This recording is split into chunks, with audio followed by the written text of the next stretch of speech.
Tonight, a ban on travellers to and from Iran as authorities try to track down people treated by a Gold Coast beautician who's contracted the coronavirus.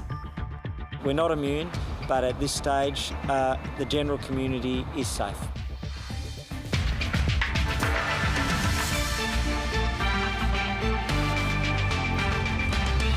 Also tonight, the fight to clean up swimming. Mac Horton weighs in over Sun Yang's 8-year ban for a doping test violation.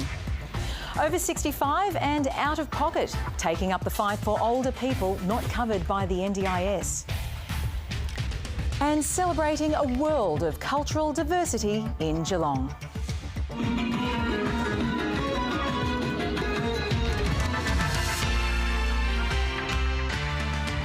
Good evening, Mary Gearin with ABC News. First it was China. Now Iran is a no-go zone for Australian travellers as the federal government strengthens its efforts to stop the spread of coronavirus. The decision comes just a day after a Gold Coast beautician who recently returned from Iran was diagnosed with COVID-19. She's the first person to test positive in Australia who hasn't been to China or Japan. Health officials are now desperately trying to track down dozens of the women's customers who could have been exposed. A busy Gold Coast shopping centre, now the focus of coronavirus fears in Queensland. Health authorities are urgently trying to contact up to 40 people who visited the Hair Plus salon at Australia Fair and received a facial from a beautician who's now in hospital with coronavirus. The people we're most concerned about are those people who have had direct contact with an individual who's a confirmed case for more than 15 minutes. The 63-year-old arrived from Iran on Monday and fell ill at work on Thursday. She remains in a stable condition in isolation, Queensland's 9th confirmed case of COVID-19. We know we'll be seeing an epidemic here in Queensland eventually. We'd like to contain the virus as we have been for as long as possible. The case has prompted the federal government to take a tough stance to slow the spread from Iran. The travel advisory for Iran will be lifted to level 4, which is do not travel. Foreign nationals will be forced to spend a fortnight outside Iran before being allowed into Australia. Citizens and permanent residents will be allowed in, but will need to isolate themselves for a fortnight. We are particularly concerned about Iran at the moment. It would seem to be the highest risk outside of China. There is likely at this stage a high level of undetected cases, and therefore those cases won't be intercepted or identified on departure from Iran. Iran has officially recorded more than 380 coronavirus cases. It's 34 deaths, the highest outside China. We're not immune, but at this stage, the general community is safe.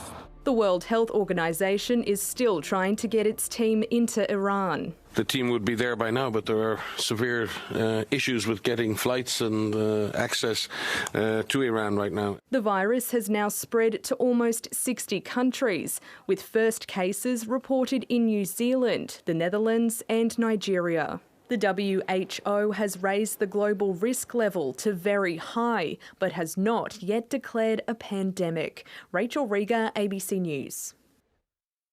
The newly announced Iran travel ban will be enforced from tomorrow. And for more, let's bring in political reporter Dan Conifer at Parliament House. Dan, do we know how long these bans are likely to remain in place?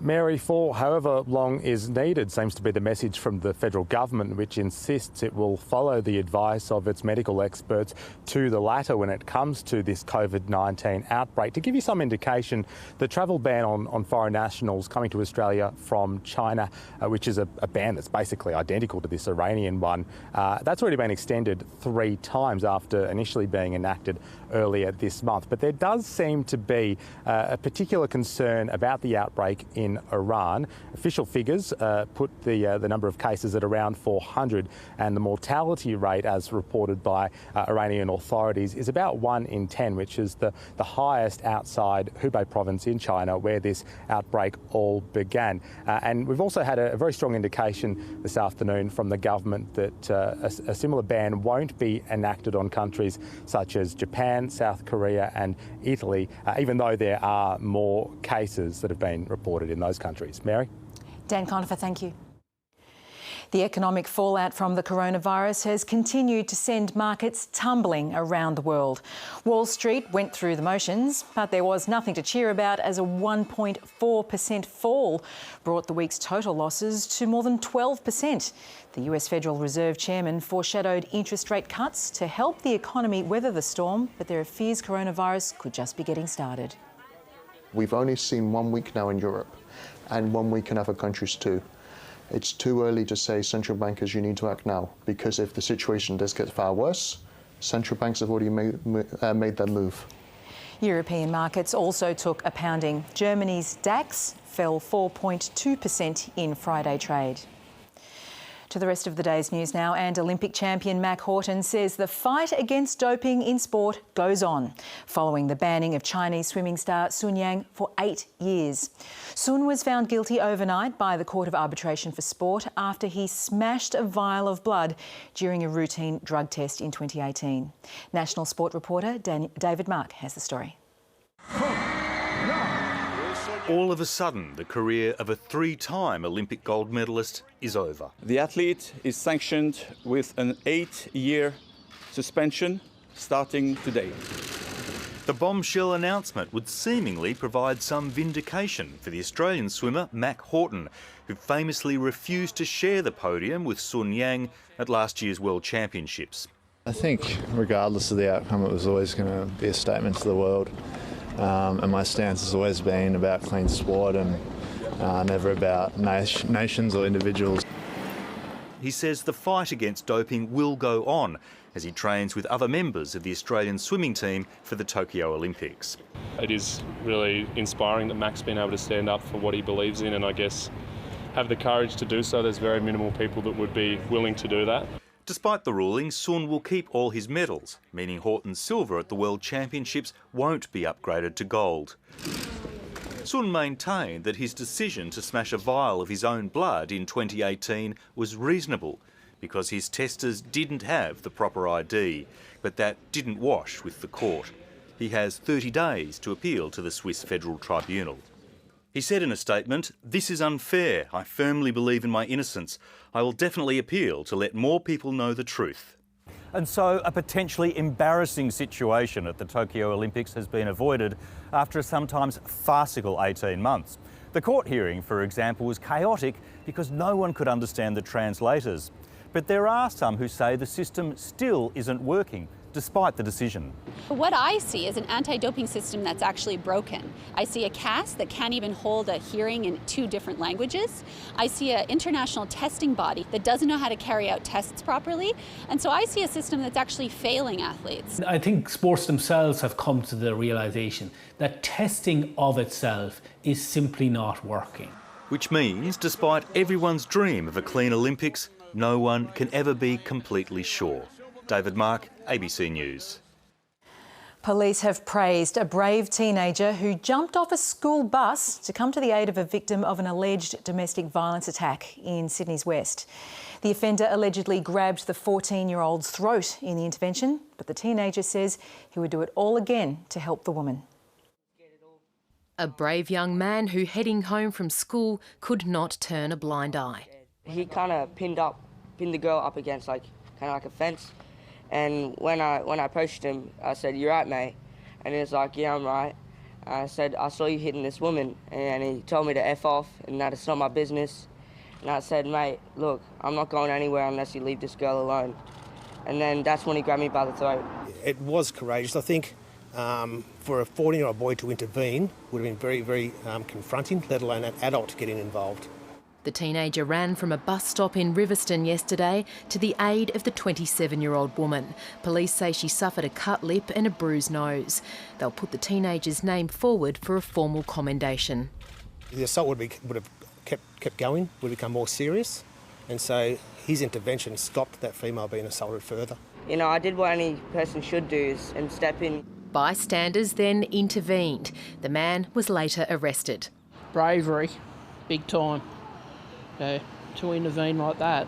It takes a lot of guts, unless he was 6 feet tall. The 32-year-old faced Parramatta local court today, charged with domestic violence and common assault. He was refused bail. What this teenager did gives me hope. It gives me hope that people, particularly men, will step up and speak out against domestic violence. I just looked him dead in the eye and I wasn't scared of him. I was showing I'm not scared of you, you know. In my mind I was thinking, if you think you're so tough, you're picking on a woman that's half your size, and now you're choking a kid that's half your size.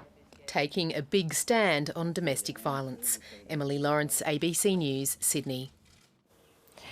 Protesters have gathered outside a hotel in Melbourne, showing support for the 55 refugees who've spent months detained inside. The demonstrators spent almost 2 hours waving and chanting as the refugees locked inside the Mantra Hotel in Preston watched from their rooms. The men were moved to the hotel from offshore detention centres last year under Medivac laws that have since been repealed. They were deemed to be in need of medical assistance, but advocates claim they've received little help. They came for treatment, but they can't get better while they're locked up.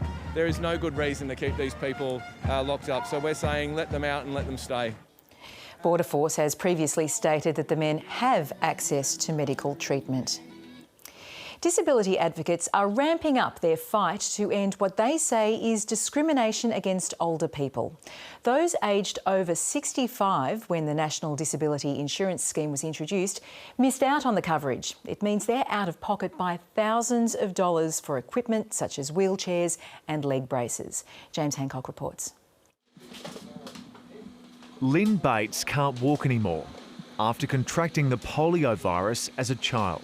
If I didn't have my motorised wheelchair, I would be housebound. She also needs a hoist to lift her in and out of bed. Both pieces of equipment set her back $14,000. But she says it would have been free if she was under the age of 65 when the National Disability Insurance Scheme was introduced. It's discrimination, actually.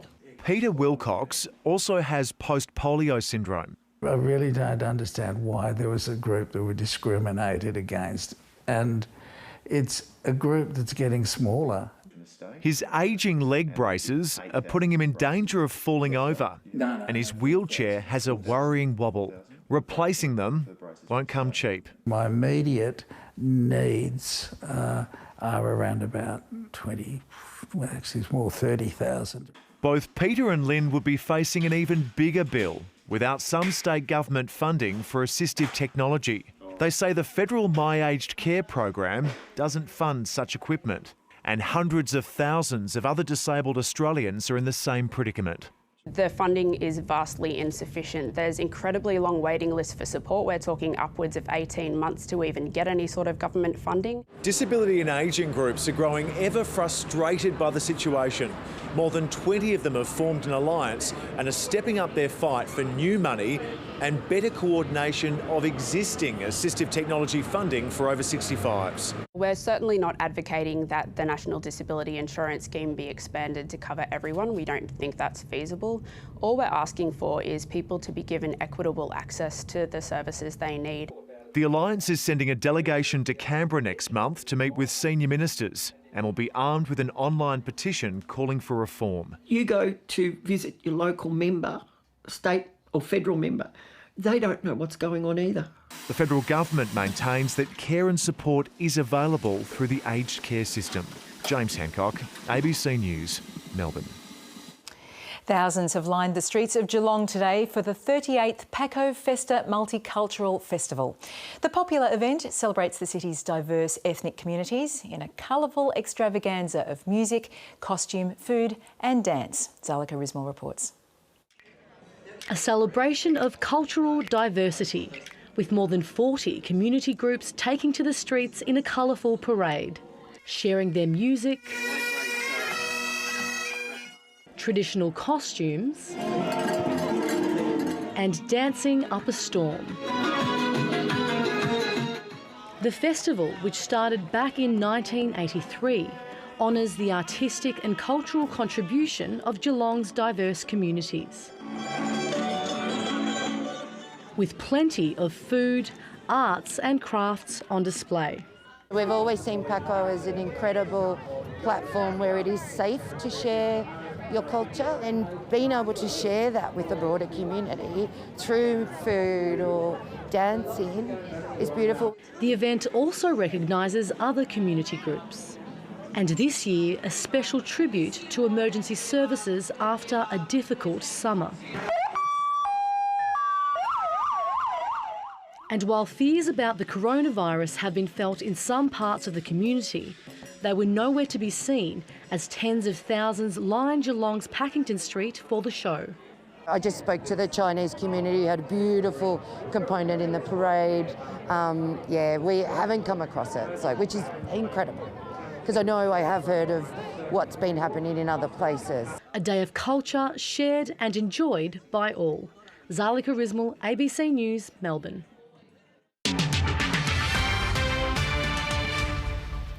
The race for the White House is heating up, with the Democratic vote for who'll take on Donald Trump heading south. The next primary in South Carolina will see the largest percentage of African American voters having their say. As North America correspondent Catherine Diss reports, the rate at which people of colour are being locked up is top of many voters' minds. After spending the prime of his life behind bars, Onray Williams is forging a new future. Literally $20 worth of drugs 3 times ended me up in prison for a life sentence. The 37-year-old fell victim to South Carolina's 3 strikes law for drug possession, which carries a life sentence without parole if found guilty by a jury. You might have a man in there for murder. He gonna get out on a murder before he get out on having possession of a drug. He managed to overturn his conviction, but only after serving 12 years. The law was intended to crack down on violent criminals, but it also swept up minor offenders. The result, minorities suffered and prison populations ballooned. I find it appalling and extremely disturbing, and it bothers me. And those are the kinds of things that, as a public defender, kept me up at night. African Americans make up just 12% of the country's adult population, yet they account for more than a third of its prisoners. As myself, I'm a formerly incarcerated person. Here you go, get a copy of it. Lester Young served 22 years for murder after a drug deal gone wrong. He's now fighting to keep people out of the prison system. Everyone in the state of South Carolina have a loved one that is incarcerated or knows someone, a classmate, a friend, a boyfriend or a girlfriend that has been impacted by the criminal justice system. This is the first time the African American vote comes into play. They make up 60% of the Democratic electorate here. South Carolina is considered Joe Biden's firewall, but the question is whether he can recover after a slow start to the race. His progressive rival, Bernie Sanders, is gaining ground among voters of colour. We need to end private prisons and detention centres. Back home with family, Onray Williams isn't sure who he'll back yet. He's just hoping the country is as determined as he is to drive change. Catherine Diss, ABC News, Charleston, South Carolina. A free legal service that's helping victims of bushfire and floods battle their insurance companies is running out of money. The Insurance Law Service has been overwhelmed by calls for help, but despite that, it's having to let staff go and turn consumers away. Elsa Seligman and Andrew Gardine have survived a summer of fires and floods. Have to put in this plank. Can you go ahead of me, please? Okay. They were left stranded on their property near the New South Wales mid-north coast after the culvert they depended on for access was destroyed. So, to go anywhere by car, they had to first use a tractor to cross the creek. Flagg's property is burning around the flagpole. Over. The fires hit the area at the start of November. A little bit wild. The threat continued for 2.5 months. Then, the floods washed away what was left of the culvert. Has to have her car dragged out backwards through a flooded stream. Surely we can do better. Insurance company NRMA initially agreed to pay for some property damage, but refused to pay the $70,000 to rebuild the culvert, saying the couple wasn't covered under their policy. We're paying $4,000 a year, premium level insurance, and we can't access our property. We can't leave our property. What's their thinking? Elsa Seligman turned to the Insurance Law Service for help lodging an appeal. The service helps hundreds of people each week. And have you lodged a claim? How is that going? It's part funded by the federal government, but that money is under review. This means the service is now reliant on another income stream, the fines imposed by ASIC. But since the Banking Royal Commission, ASIC is taking cases to court more often, so this source of money is drying up too. We are going to lose nearly 5 solicitors by December. That's half the capacity of the Insurance Law Service. If we're answering 40 to 60% of calls now, what are we going to do with half the staff? Last week, after the service helped Elsa and Andrew lodge an appeal, NRMA decided to pay out their entire claim. I think they do incredible work. Work the service hopes to continue. Liz Hobday, ABC News. Well, the harbour city is about to be painted in the colours of the rainbow. The annual gay and lesbian Mardi Gras is kicking off in the middle of Sydney. Lydia Feng is on a very colourful Oxford Street. Lydia, what's in store tonight? Yes, well, as you can see behind me, the crowds have gathered for the Mardi Gras parade, and the official parade is about to kick off very shortly. We just had the traditional dykes on bikes roar past us. Organisers say that there are about 500,000 revellers here tonight and supporting the 12,500 participants who are about to march up Oxford Street very shortly. There are about 200 floats here tonight, each of them with their unique take on this year's theme, and that is what matters. Organisers hope that that theme will spark conversation and debate about the serious issues that many people are facing at the moment. Lydia Feng, have fun out there and thank you.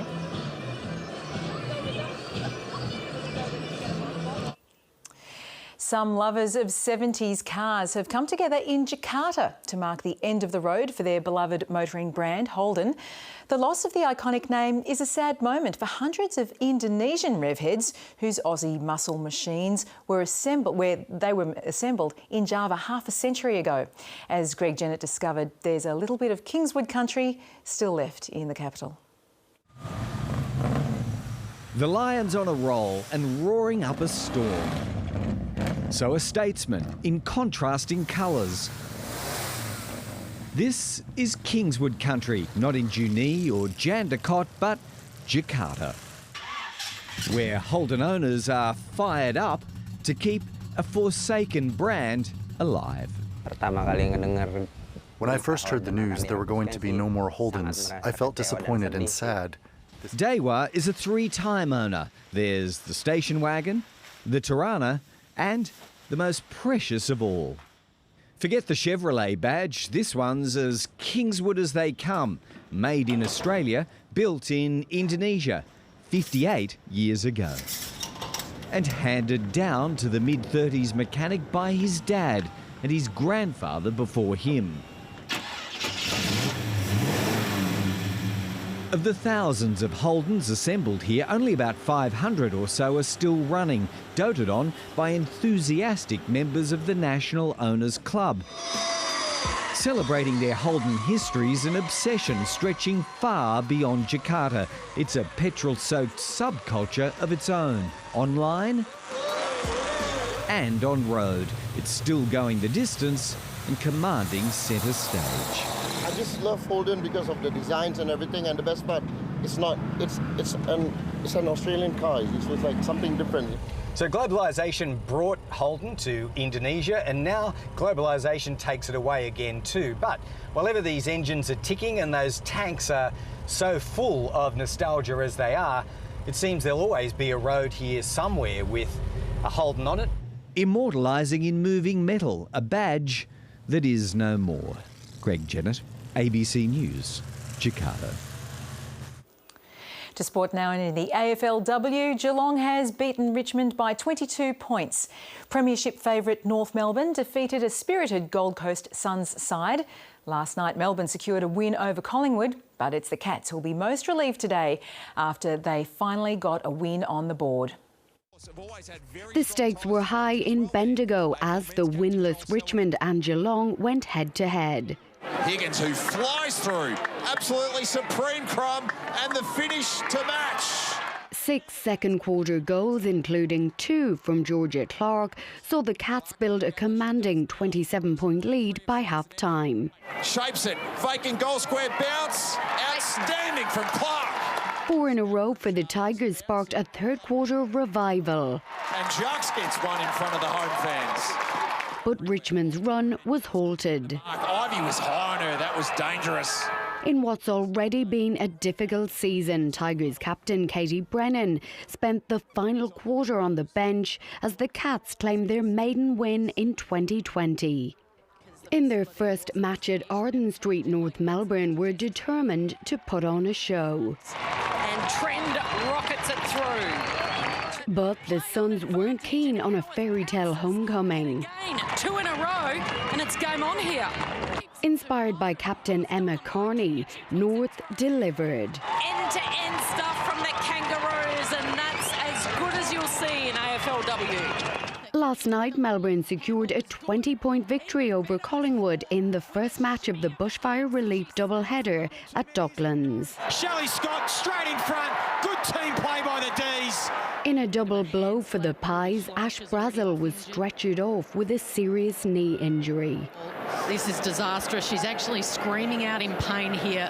The D's back to the top of Conference B with Fremantle for now. One of the premiership favourites bounced back from last week's horror show. Catherine Murphy, ABC News.